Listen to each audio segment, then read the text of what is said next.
Bonjour à toutes et à tous. L'an dernier, je vous avais invité à rêver un parcours de ville avec moi.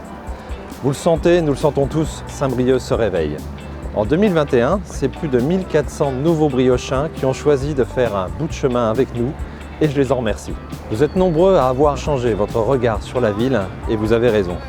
Elle est géniale cette ville. Et en 2022, elle le sera encore un peu plus. À Saint-Brieuc, nous faisons collectif. C'est notre façon de faire.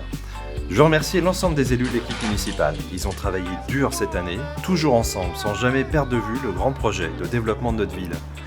Remercier aussi les élus de la minorité, celles et ceux qui ont joué le jeu du collectif en participant au groupe de travail et aux commissions. Saint-Brieuc fait partie des 5 pôles urbains de Bretagne avec Rennes, Brest, Vannes et Quimper.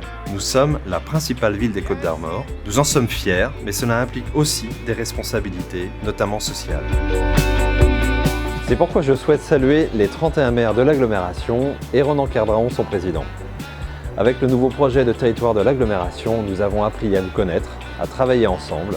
Il n'y a pas de différence entre nous, car nos destins sont intimement liés. L'agglomération, c'est important. Derrière Saint-Brieuc, c'est souvent l'agglomération dont on parle. La dernière tranche de la ligne Théo, de bus qui va relier le centre-ville au quartier ouest, la rénovation de l'ancien immeuble de la CAF, où je me trouve actuellement, en totem de l'innovation des entreprises, c'est l'agglomération. Les travaux d'assainissement, place de la Grille, ou le futur bassin tampon au Légué qui vont protéger la plage du Valais et plus globalement notre baie, ces travaux sont importants pour nous et c'est l'agglomération qui les porte. Cette année, malgré le Covid, nous n'aurons pas chômé. Avec le recrutement d'un manager de centre-ville, avec les Facebook Live pour garder un lien vivant avec vous, les nombreuses rencontres dans les quartiers, notre politique jeunesse, le lancement de la concertation sur la piétonisation de la place de la Résistance. Nous avons également fait beaucoup pour lutter contre l'habitat dégradé et favoriser la remise sur le marché de logements vacants. La mise en valeur de notre patrimoine a été une des actions phares de 2021 avec l'ouverture au public de la tour de Cesson et l'ouverture de la cathédrale. Je vous parlais l'an passé de la ville nature et nous l'avons fait avec la plantation de vergers municipaux, d'espaces de maraîchage, nos 30 biquettes qui entretiennent les espaces verts. La dynamique est bel et bien engagée et attire une nouvelle génération d'agriculteurs en ville.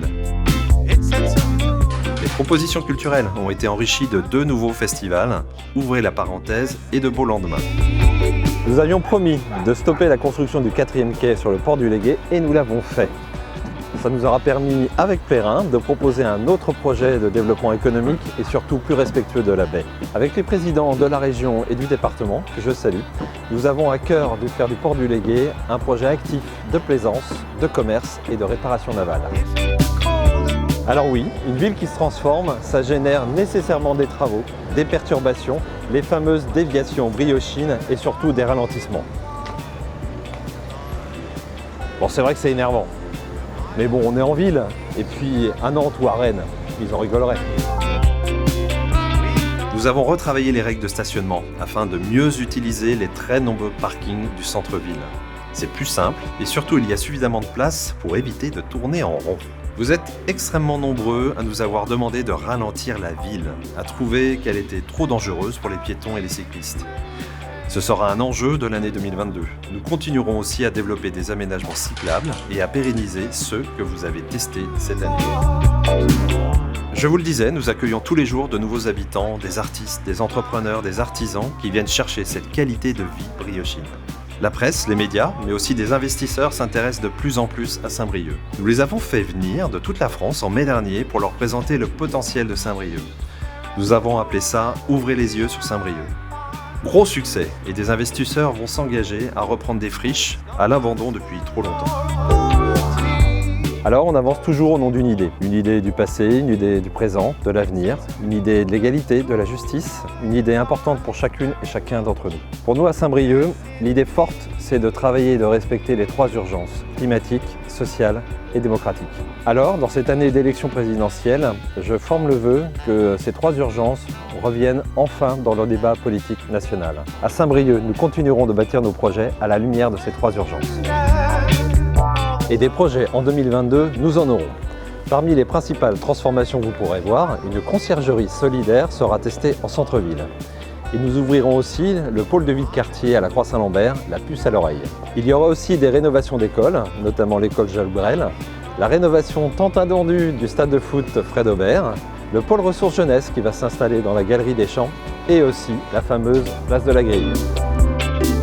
En 2022, nous créerons notre foncière publique qui va racheter des commerces vides, les rénover et les remettre en location. Nous continuerons d'aider massivement toutes celles et ceux qui veulent acheter et rénover leur logement. Le quartier Balzac, je vous en parlais l'an passé.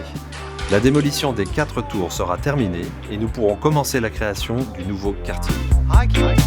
Je vous le disais il y a un an, nous sommes toutes et tous ambassadeurs de Saint-Brieuc. Et cette année, j'ai besoin de votre aide. Nous devons conforter l'image de la ville et affirmer son identité en Bretagne et au niveau national. Ce travail, nous allons le faire avec vous. Vous toutes et tous qui habitez à Saint-Brieuc, qui y travaillez ou qui avez plaisir à y flâner. Vous êtes les mieux placés pour nous dire comment vous voyez Saint-Brieuc. Alors en ce début d'année, je vous invite à participer à la grande consultation que nous organisons, parce qu'avec vous, ça change tout. Après cet hiver et ce Noël que nous avons essayé de rendre le plus joyeux possible, il y aura un printemps. Il y en a toujours un. Et le printemps à Saint-Brieuc, c'est Art Rock. Ce sera l'occasion de se retrouver et de partager ensemble la seule vraie langue universelle que forment la musique et la fête. Au nom de l'ensemble de l'équipe municipale et de tous les services de la ville et du CCAS, je vous souhaite une belle et lumineuse année 2022.